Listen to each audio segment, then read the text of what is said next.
У перший день повномасштабного вторгнення він їхав на роботу порожнім трамваєм. Київ уже жив чутками, страхом і невідомістю.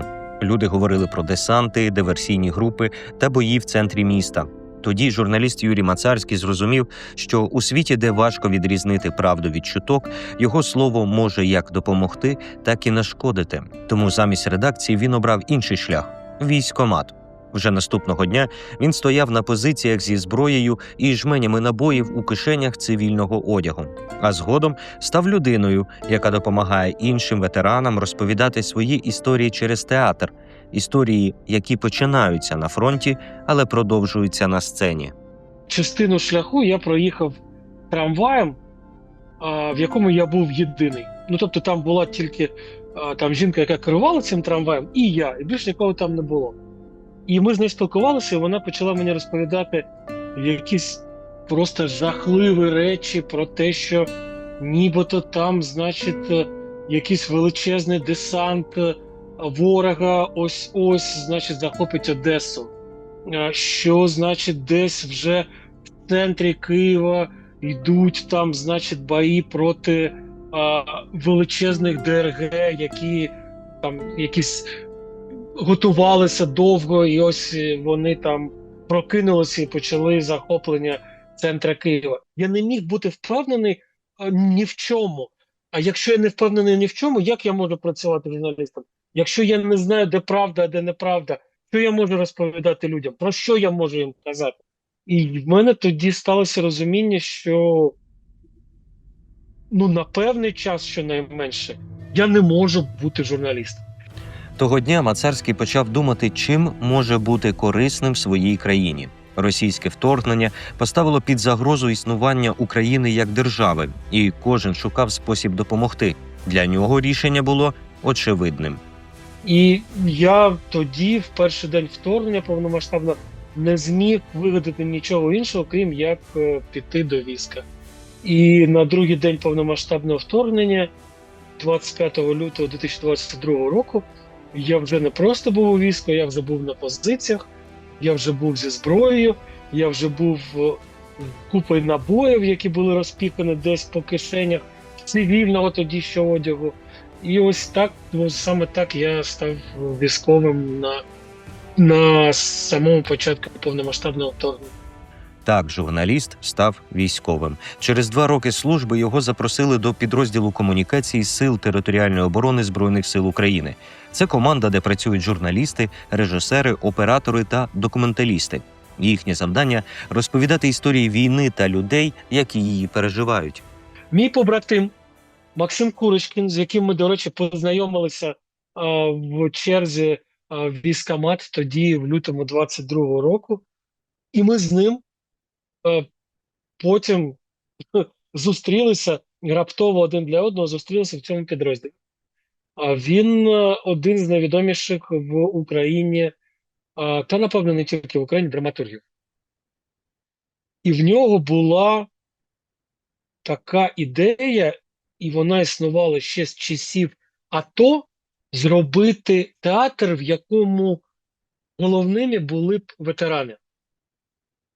І він звернувся з цією ідеєю до нашого командира, до полковника Олексія Дмитрашківського, який нам погодив цю ідею, тоді ще не нам, тоді ще Максиму, погодив цю ідею, підтримав її всіляко. До проєкту долучились і відомі українські митці. Серед них режисер і актор Ахтем Сейтаблаєв. Але головна ідея театру ветеранів була незвичною. І він одразу теж вхопився в цю ідею і сказав, що це треба робити, і це треба робити не так, як роблять всі інші. Що мається на увазі? Що, там ветеранські колективи театральні чи колективи, які залучали до себе ветеранів, існували ще якраз з часів АТО. Але вони були зайняті, наприклад, тим, що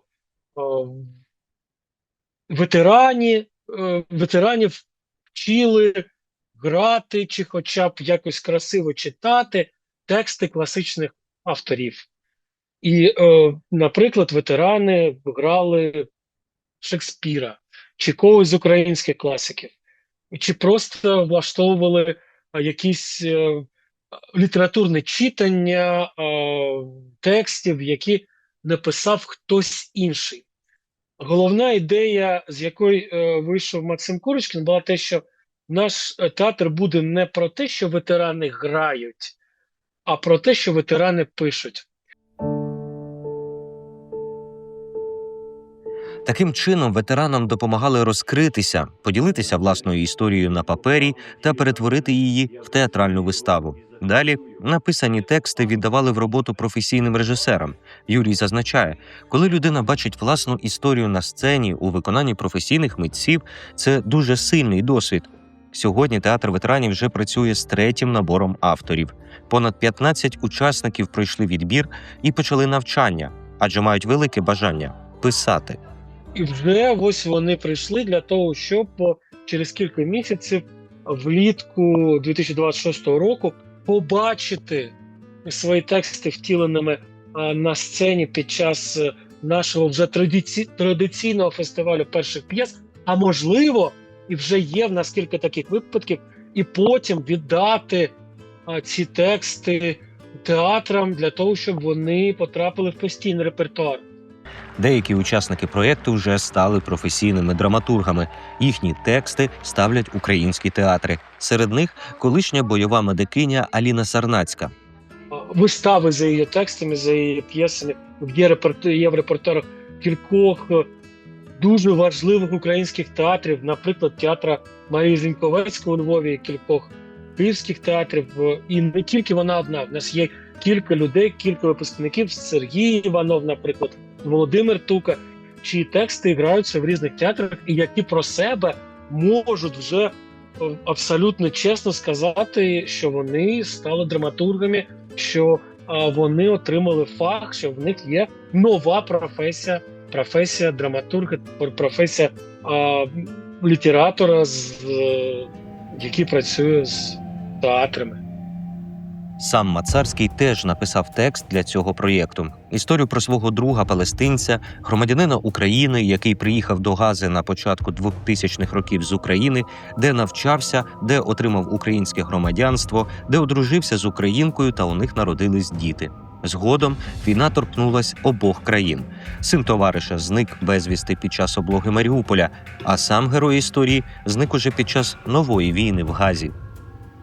І після нашого читання підходять дві людини, чоловік і жінка, пресофіцери, військові, і чоловік починає закидати мені, що а що ж ви не сказали хамасівцям те? Що ж ви не розповіли те? А треба було хамасівцям так. Тобто, і зрозуміло, що його так це зачепило, і він чомусь настільки проникся цією історією, що він хотів через мене щось довести хамасівцям тоді в минулому.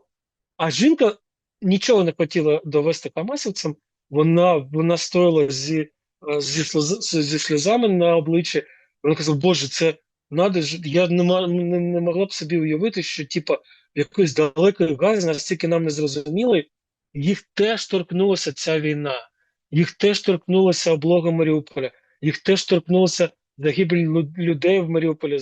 Втім, війна – це не лише про фронт і зброю. Це ще й історії людей, які змінюють уявлення про країну і про самих себе. Саме через такі історії, каже Юрій Мацарський, українці почали по-іншому дивитись і на власну багатонаціональність. Свобода, незалежність і право самим визначати власне майбутнє – ці принципи роблять людей українцями. І кримські татари, наголошує він, поділяють ці цінності так само, як і будь-які інші громадяни України. Мацарський переконаний, що без кримських татар наша держава була б зовсім іншою. Вона б втратила не лише частину своєї культури, а й важливу частину власної історії. Кримські татари, вони в цьому плані абсолютно такі самі, як всі інші політичні українці. Ми без них, ми не нація. Якщо ми від себе викреслимо кримських татар, ми від себе викреслимо величезну, просто якусь неймовірно красиву, насичену культуру. Без кримських татар Україна була б зовсім іншою. Вона була б набагато біднішою культурно, вона була б набагато біднішою політично, вона була б набагато біднішою економічно. А головне, в нас, в тебе, в мене, в моїх побратимів не було б тих друзів, тих товаришів бойових, які в нас є зараз. Тому що я служив в минулому, і зараз служу з кримськими татарами, з моїми побратимами, з людьми, яких я безмежно поважаю, які, як я сподіваюся, як я вірю, як я знаю, поважають мене. І це українці, це такі самі українці, як ти, як я, як будь-хто з нас.